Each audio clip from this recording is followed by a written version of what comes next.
Olá, meu querido, minha querida. Fica comigo até o final. Hoje nós vamos falar um pouco sobre a licitação e sobre o início do processo administrativo, ok? Nós estamos corrigindo essa provinha aqui de Direito Administrativo do Superior Tribunal de Justiça do ano de 2018, cargo técnico judiciário, área administrativa. Beleza? Vai surgir aqui do meu lado, você vai acompanhar aqui comigo estas questõezinhas, ok? Vamos lá, acompanha comigo aí. Acerca da licitação e do processo administrativo no âmbito da administração pública federal, julgue os seguintes itens. Vamos lá. Questão 47. Entidades privadas no exercício da função pública, ainda que tenham personalidade jurídica de direito privado, sujeitam-se ao processo licitatório para celebrar contratos administrativos.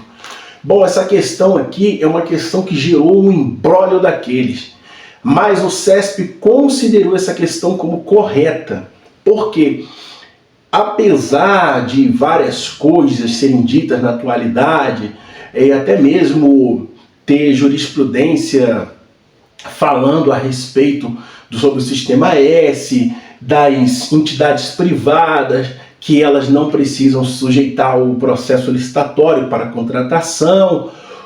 O CESP aqui tomou por base Maria Silvia Zanella de Pietro.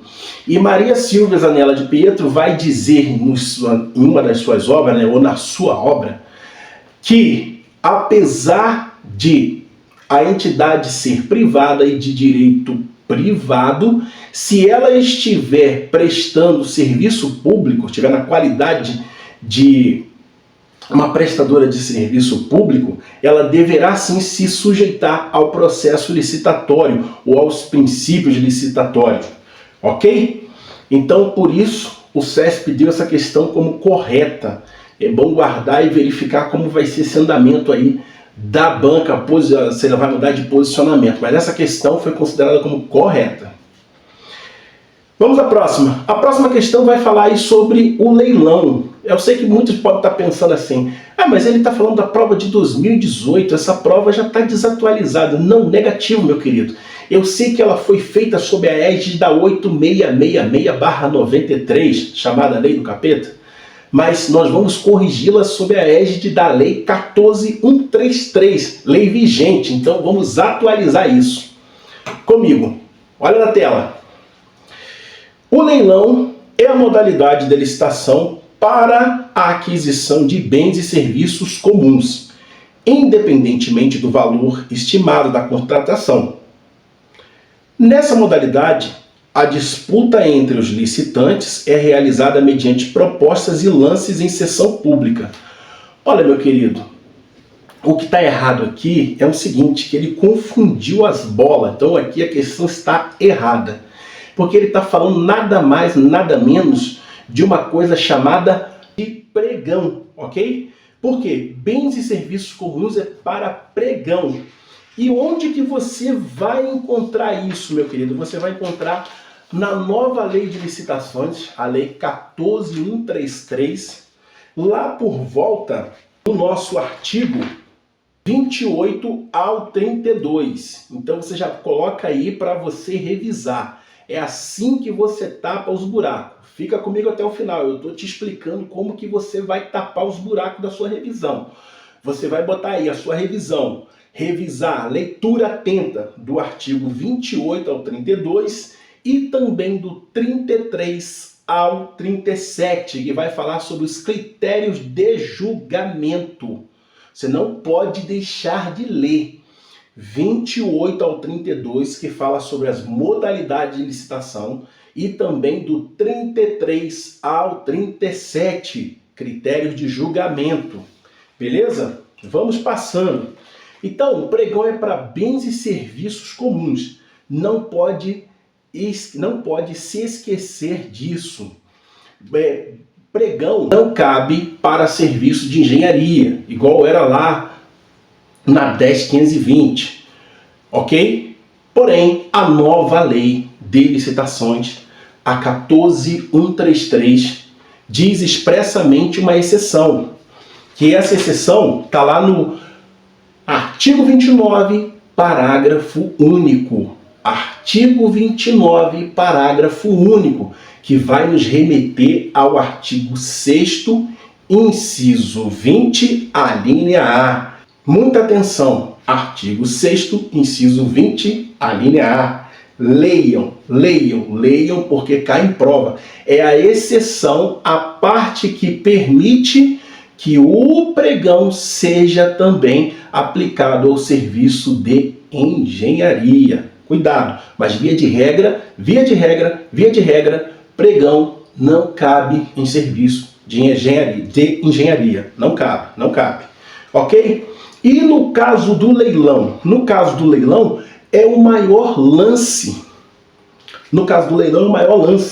E você vai encontrar isso lá no critério de julgamento, do 33 ao 37 da nossa lei de licitações, ok? Então, voltando, o gabarito desta questãozinha, foi a questão aí 48, está errado, porque no lugar de botar leilão, ela deveria ter posto pregão, ok? Fique atento com esses plus que eu estou falando de revisão. Isso aí é decisivo na hora da sua classificação. Principalmente você que vai fazer prova para conselho, prova do Quadrix. Quadrix ama cobrar essas besteirinhas. Fixa isso. Questão 49. A questão 49 é a questão que eu considero que ela foi até um pouco, de certa forma, dada para essa prova aqui, por esse cargo. Porém, é uma questão viva, muito viva nos dias de hoje. Principalmente para a galera que faz conselho. Geralmente a banca Quadrix tem pegado a maioria dos conselhos. Então você tem de ter muita atenção com essa questão 49. Olha o que ela vai nos dizer. Acompanha aí, você está vendo aí na tela. O processo administrativo pode ser iniciado de ofício ou a requerimento do interessado, devendo tal requerimento ser formulado por escrito, ressalvados os casos em que se admitir a solicitação oral. É exatamente isso, meu querido. E essa lei aqui é uma lei que você tem que andar com ela, ó, debaixo do braço, para cima e para baixo. E não só andar debaixo do braço, né? Tirar do braço também ler. Tem que ler. Porque é uma lei muito pedida. Também no caso dos conselhos, tem situações, gente, que você pega uma questão, responde duas questões da lei sobre processo administrativo, que é a lei 9784, lá na frente ele pergunta a mesma coisa, só que de uma forma diferente. Ou seja, se você soubesse as duas questões de cima, você responderia as duas de baixo, as 4 de baixo. É assim que funciona. Então, onde que isso aqui está escrito? Está lá no artigo Está no artigo 5º ao 8º desta lei. Artigo 5º ao 8º da lei do processo administrativo, lei 9784. Então, se você não tiver tempo de revisar muita coisa, você vai prometer para mim e para você mesmo que você vai ler do 5 ao 8º, do 5º ao 8º. Porém, o ideal seria que você pudesse ler do 1º ao 49. Por quê? Porque o processo administrativo, apesar de ter algumas coisas parecido com o rito do processo civil, para quem está estudando processo civil aí, fala sobre o início, o impulso oficial, aqueles princípios todos que regem processo civil, o processo administrativo tem até algumas coisas parecidas, mas tem muitas coisas também que não são parecidas. Exemplo, o início de ofício, a administração tem a prerrogativa de iniciar o processo administrativo de ofício. Entendeu? Não precisa ser necessariamente a requerimento. Então, você lendo do 1º até o 49, você vai ter uma visão muito boa. Porque essa lei, a lei 9784, é uma lei não só processual. Engana-se quem pensa que esta lei 9784 é apenas uma lei processual. Negativo. Nananina não. Ela também é uma lei material. Ih, agora não entendi. Quando eu falo direito material, é o direito em si. É a regra, o regramento que o direito tem. Exemplo, direito administrativo. É um direito material. Agora, se eu falar direito processual administrativo, aí como eu opero essa matéria e aplico, ok? Então ela não é só uma lei processual, ela é também uma lei material. Ela vai falar sobre as definições de órgão, de autoridade, de entidade, de quem é competente, quem não é. Principalmente, tenha atenção, artigo 13, esse número é forte, sempre cai em prova, falando sobre os casos que não admite delegação. Grave aquilo ali, ok? Leitura atenta, do 1 ao 49. E se você não tiver tempo, leia pelo menos do 5º ao 8º, que é justamente o ponto em que está compreendido esta nossa questão, ok? Se você não está inscrito aqui no canal, já se inscreve, deixa o like, deixa aqui o comentário, fala aí se você entendeu, se você não entendeu, e vamos em frente. Até uma próxima.